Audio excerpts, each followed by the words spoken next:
contribution to the philostrum. I can't pronounce it properly. Philastro? Okay. I don't know. So you were with SAA 7 years. So anyway, this will just focus on the weekend. And what was it? The weekend again? 21 through. Well, okay. So part of the story is the Johnson Space Center Astronomy Society has 2 yearly star parties out at Fort McCavitt State Historic Site. So, and they schedule it for 4 days.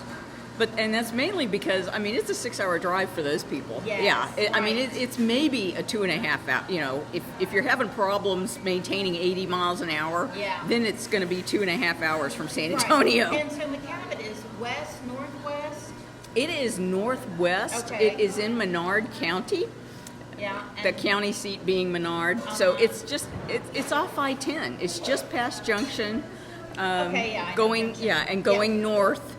Up, I think it's 1674 is the farm road. It's 40. No, it's less than that. It's about 40 minutes. It's headed northwest. Headed north. All right. So, well, that's fascinating for Johnson Space Center. Yes. To have 2 star parties for 4 days apiece. Yes. So I contacted the Johnson Space Center, and they got me in contact with their star party chairman. David Haviland. And David, I ran it past him, and I actually asked the Austin Club, also Austin Astronomical Society, and because I mean, the big thing was asking the Johnson Space Center people if they'd let us piggyback. So that's what we did. So we piggybacked a Messier Marathon off of their standard star party. Okay, all right. And I looked up AAS, and since I'm a newbie, I understand it's the Austin Astronomical Society. That's Austin. And then you had the Fort Bend. We actually had, the people that actually responded and wanted to participate were all 4 of the big clubs in Houston, which is the Johnson Space Center, the Houston Astronomical Society, the North Houston Astronomy Club, and the Fort Bend Astronomy Club. Wow. So those are the big 4 in Houston. Fort Worth and Dallas never answered back, but Austin answered back, and so did the New Braunfels. New Braunfels Astronomy Club. Okay. So they were all, the only ones that didn't turn up with people were the New Braunfels and the North Houston. They didn't have any people actually participate. Okay. But everybody else did. And I mean, I even got people that I really did not expect. We had the webmaster and board member from the Oklahoma City Club turn up. And they actually, I should have brought that to show you. They were giving away swag. Wow. At the event. Wow. So I did. It's a very fine, wonderful event. It's a great event. So they came down, which I was delighted, but they had to, because their club didn't answer me back the way things are structured with Fort McCavitt, and this is more a thing of Fort McCavitt. You have to have a point of contact, and if you're coming with one of the other clubs like Austin or Fort Bend or us, you actually have to be a dues-paying member. But Johnson Space Center, you don't have to be. They don't require. It's the public. Yeah, it's just the public. So you just have to turn up. It's a governmental. Well, no. This is a private.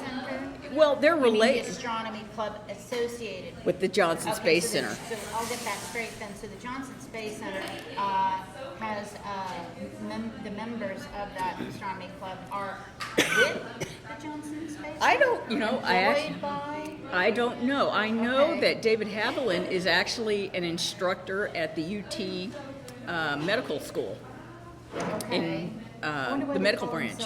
Johnson Space Center. I don't know. They actually meet at the University of Houston. Yeah. The Clear Lake campus there. Clear Lake, right. So I don't know where all of that came from, but it sounds like a representation. It is. Now they could, right? They could be. Some of these other people, like I don't know if the current president is, hired by them. Well, not even employee. hired, or as a former NASA employee. Yeah, It that's could be right. other former NASA, or Yeah, NASA with employees, right. other contracting. The contractors Yeah, with the yeah, Johnson Space yeah, Center. yeah. Could be those. I'm not sure. I'm sure it's a good distinction for another story, another time. Or just Yeah. to know that because Yeah. everybody knows Johnson Space Center. Exactly. So, But anyway, well, so all these great groups, and so with the Johnson Space Center Astronomy Club. Association, and so after you arrived, what was the first order of business? First of all, actually, other people got there. Two of my points of contact, so Liz Prochnow and Cindy Nance. Cindy Nance is from the Austin Astronomy Club, and Liz Prochnow is from Fort Bend. They actually got there before I did. So they were just, the main thing was just set up, find your spot. Yeah, find your, they've got this huge parade field. Yeah. And the parade field. I saw the pictures. Yeah, and it actually kind of goes down like this. Yeah. So it's like, just find your spot. Yeah. Where's your spot going to be? Yeah. So you locate your spot first. locate your spot first. Yeah. You can drive onto the parade grounds to unload your vehicle. Yeah. Because of course it's abandoned. It's not. It's not abandoned. Fort McCavitt is in operation. Well, it's in operation Is it under the park a system? well, under whatever, I don't know what the It would be under the park system. is it under? I'm not it's, sure. Yeah. You're talking about It's a state, government. right? It is part of the state. Yes, It so is then run by the if state. It's run by the state, then it would be parks or. It's part of the historical, Yes, but that's not. It's not. So it's not parks and wildlife. But it's not in operation as a fort anymore. No, it's no, just an abandoned, leftover thing Right. that's now Yes, run because by, it like was- the Alamo. It's Yeah. not in operation. It's just run by the state as a historical. A strict site, Yes, because okay. it was a federal Right. post. Yeah, it was a exactly. federal Outpost. army It post. was an Yeah, outpost. yeah, it was our army. Yeah. Right. So, were you one of the first SAAA members to Yes, arrive? yes, I was the first. I was trying to be the first SAAA member. Yeah. So people would know I was there Yes, exactly, and 'cause could you come were talk. leading the show. Right, I was leading the show. So, And how many members of the SAAA? 5 people showed. Uh-huh. So It's kind of a drive. it's kind of a drive, but it's not, like I said, it's Who not. all showed up? Well, Robert obviously, Stepp. Robert Stepp, myself, Yeah. Robert and Diane Allen, and a guy, James Van Dyke. Okay. Nice. Yeah. Yeah, nice. So they all showed up, and So what time did it get dark? What time were you starting to do your searching for the catalog or viewing? the viewing, that started, I think it really started at about 8, but it's like the first night, and people were on top of it because, Yeah, so I got there Thursday, and a bunch of people got there on Thursday, and Thursday actually ended up being the best night for the whole thing. We got the zodiacal lights. We got the zodiacal lights, which were coming up like this, where the sun went down. So there's these 2 bars of light that you can see, and it was cool. It was the first time I'd ever seen it. So some of the people from Fort Bend were going, but I can't see this one galaxy because of these things. Yeah. So they there They was moved off. right. Yeah. It moved, but the ones that Is they were. that as a The zodiacal lights are a reflect lights. Okay, yeah. Yeah, the zodiacal lights are lights that are a reflection of particles in the Atmosphere? Well, not in the atmosphere, out in the solar system. Okay. So they're reflecting. The sun's just gone down, Yeah. so you only see you can see them as the sun goes down, Yeah, I see. and then they come. You can see them again on the eastern side when the sun comes up. That's funny. So- they were in the way. They were in the way. These great things are in the way. Yeah. So it was all weekend or just overnight? Technically the marathon Yeah. is One night. one night. Right. But because of the way it runs, the best night probably would have been Wednesday night. Yeah. Because that was actual new moon. Yeah. So we were actually seeing just this little tiny sliver of the moon, and then it was going down the Thursday and Friday. But by Saturday night, we were getting, there's a big sliver of the moon, and it wasn't going down really quick. So that made it harder to get the early objects. They call them the bookend objects, which are like the first 2 or 3 objects and the last 2 or 3 objects. And those are the ones. 110, right? Yeah, of the 110. Yeah. And so, is there sort of a pressure to race and do it? Yeah. Like a deadline. It's like a deadline. And you're not supposed to be using go-to telescopes, so the telescope's not supposed to be the thing finding it. Exactly. You're supposed to be the thing finding it. So, some of the first objects are they're not really bright objects to begin with. Yeah.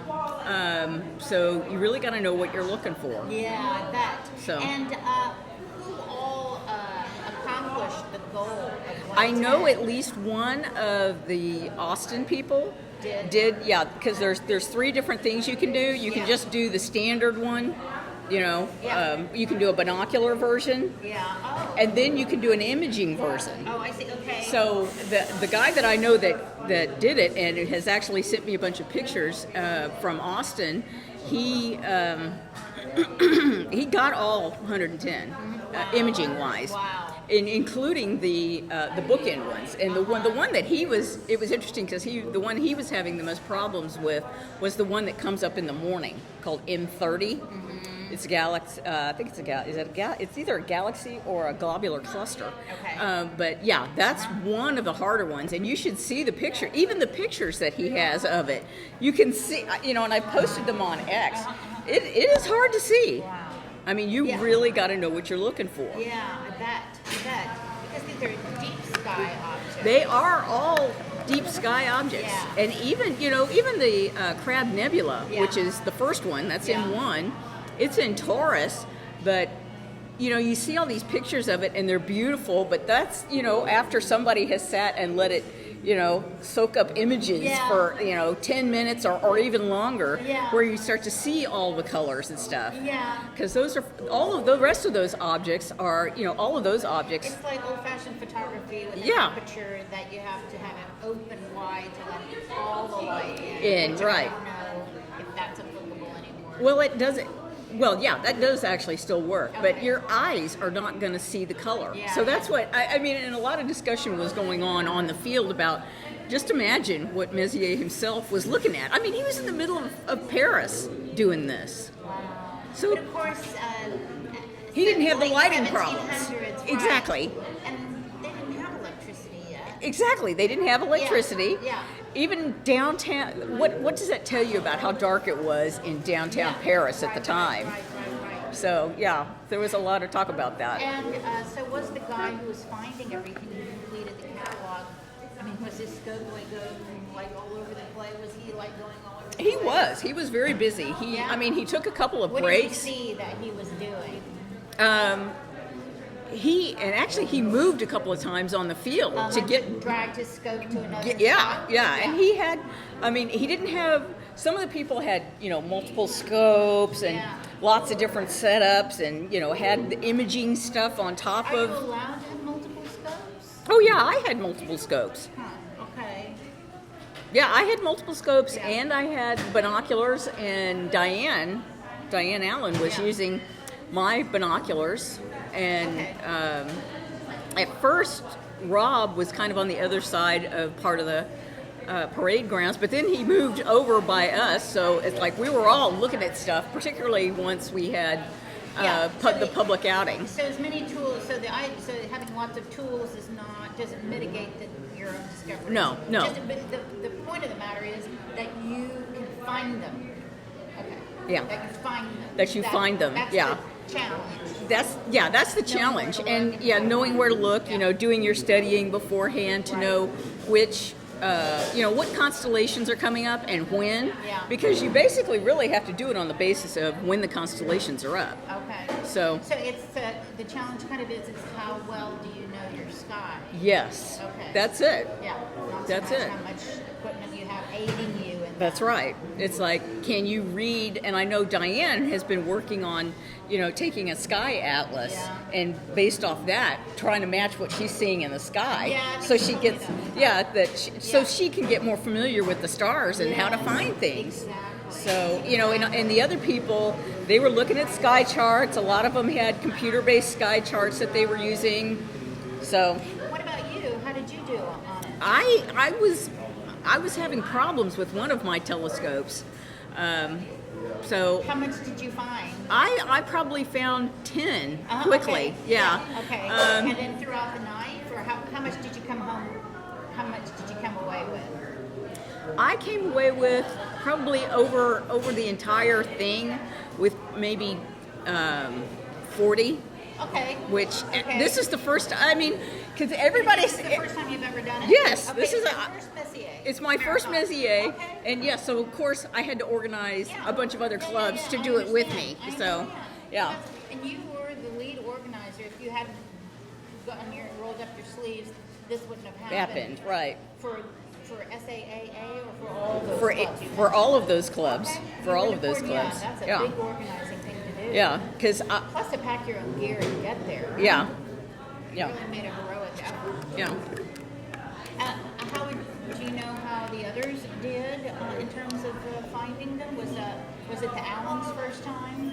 It was the Allens' first time. How did they It do, was. do you know? I haven't asked Yeah, I Robert. just wondered. I'm just curious. I know And what Diane about was. Robert? Robert Stepp has done this before. Okay. He had actually been out there and done it, done observing from there, but that was like 20 years ago. Oh, okay. No, with the SAA. Oh, okay. So at some point we were doing stuff with the Cabot Yeah. long ago, and That's a great place for observing. yeah, it's a great Yeah. it's a great place for, and it is. I mean just the horizons, because it's just flat. I mean, you can see from the pictures, it's just flat. So you can see the horizon. You can see where, you can figure out where, whatever it is that you're looking for, you can figure out where it should be. How did you feel about the experience? So you must have been tired. How did you stay up when it started hitting 2 in the morning? You take naps. Yeah. Oh, you do. Yeah, because there's points where, you get up to a point, there's You've seen it all. well, you've got, or, you've gotten it, and you're having to wait for more of the constellations to move up. Right.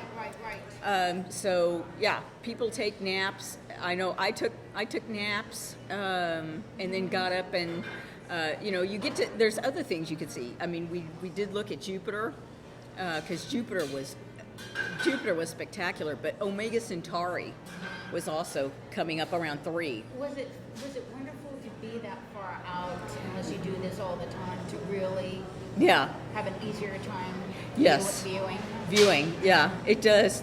Just the darkness of the skies makes Yeah. some of the makes most of the dark sky World, objects. Do you think it was? It's like 2. Okay. Yeah, it's like 2. So it was sort of refreshing too. Yeah. Yeah. And how did the time crawl or go fast? It or- goes pretty fast when you're actually looking for objects. Yeah. I know because Robert was helping me too, because I'd never Yeah. done a Messier before, so he was sitting there helping me look for things. Great. Yeah, it's nice to have somebody that's experienced, and Robert really does find things quickly. He's Robert Stepp. It's very good. He is very good. So it sounds like took a lot of effort, but would you do it again? And it's every year, it's annual. Oh yeah, it's an annual Yeah. thing. And will you do it again? I would do it again, and the feedback I'm getting from the people that attended was, they'd do it again. They would probably, the thing that people have said they wanted, there's outdoor showers. So there are facilities on site, so Yeah. you can take a shower. Yeah. There's bathrooms. Yeah. There's porta potties. Yeah. It's like a camping site. Yeah, it's or like a stop. exactly. So it's kind of on that line. The thing that people said was, we need something to do while we're waiting to do our viewing. So a group, some group meetings or something during the day, and it's like, I was just happy to get this off the ground and have Yeah, people of course. turn up. I would say so. So yeah, I hadn't thought about doing This it. is the inaugural. Yeah, this was the inaugural, and it's like I've been to Texas Star Party, so I know what that's like, Yeah. and all the stuff that they have going during the day, blah. Yeah. But there was not. How many people in total would you say? I would say 40, 45 turned up for the whole thing. Not too many and not too few. Yeah, not too many. I mean, a lot of people from Austin showed up. Yeah. It was amazing how many Austin people I think showed that, up. well, Austin is an extremely active town. And Yeah. it's more high end. Yes. So it's going to go and do things like that. Yeah. I mean, one of the guys that came from Austin that has actually been emailing me now, Yeah. he has an 18-inch obsession, which I don't know if you've seen one of those, but they are a really nice telescope. Because that's where the money is. Tech Yeah. money. Yes, that's where the tech money is, and he's actually with AAS and with.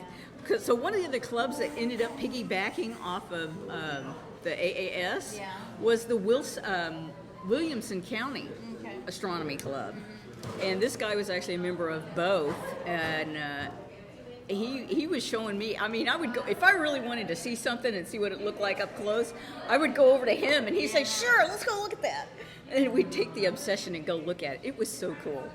That was just so cool. When you look through its eyepiece, was it sort of looking at the same things you've seen before?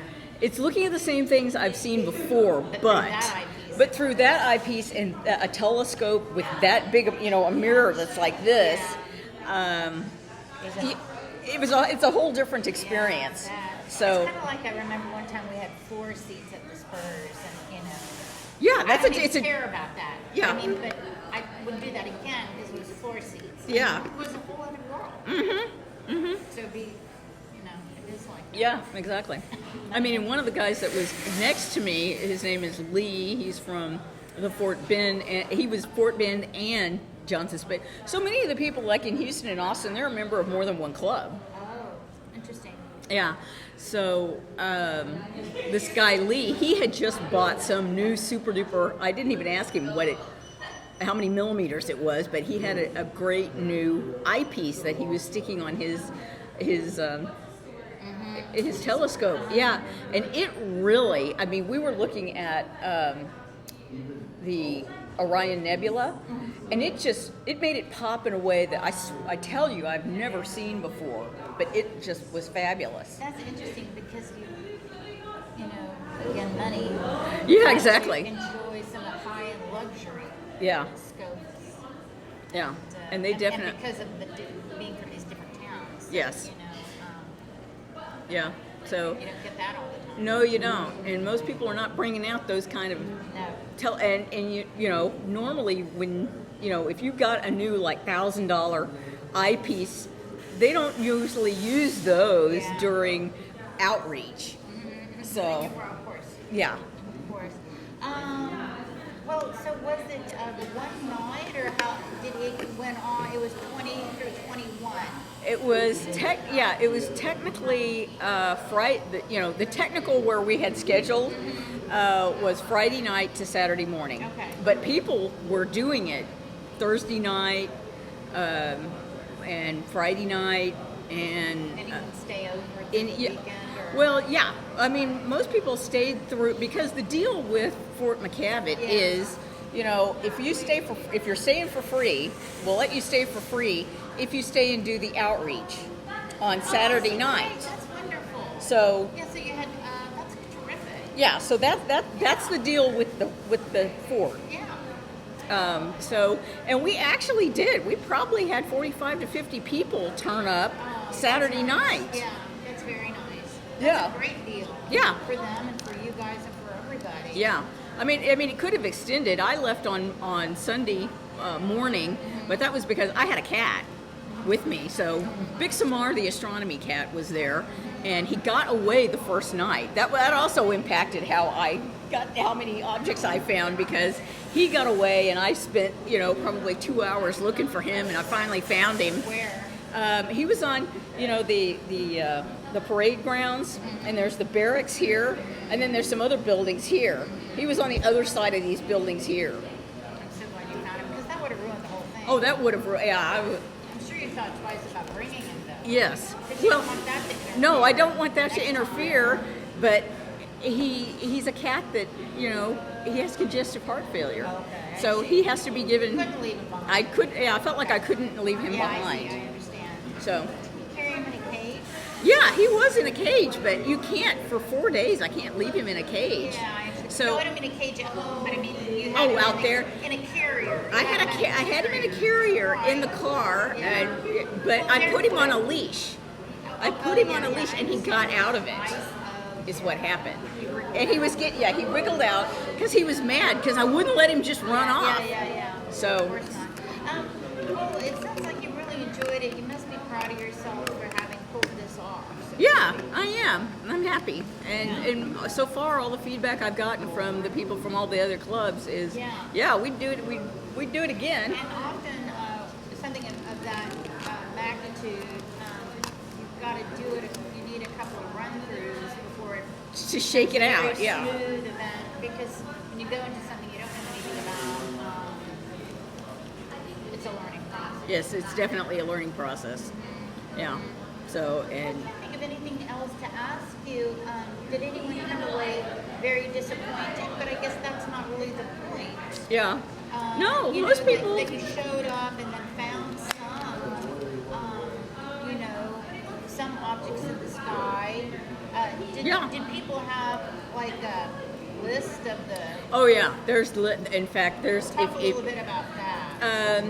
Well, I created a list and It's made. a catalog, Of the catalog. And what I did is, there's a lot of different people that have all kinds of lists of, what order, because that's what it is. It's like, what order do you do them in? Yeah. So I created a list and I made that available, but everybody else had lists, to do their own thing. And would the order matter? The order matters. Okay. And how does it matter? The order matters because, there's a certain order of what constellations are coming up. Yeah. So, there's the first ones in the evening, and those are not, I so you, understand. But the order doesn't matter in terms for you to be an official. The order matters in terms to be helpful, so you can follow the sky. Right. Okay. Yeah. That's more it. Yeah. There's not an quote unquote you must official get it order. in this. Yeah. So even if you go and look at the Astronomical League's website, they just have it in 1 through 110 order. Yeah. Whereas the document that I put out was sorted into the order rise time, constellation and rise time that I had Grok do.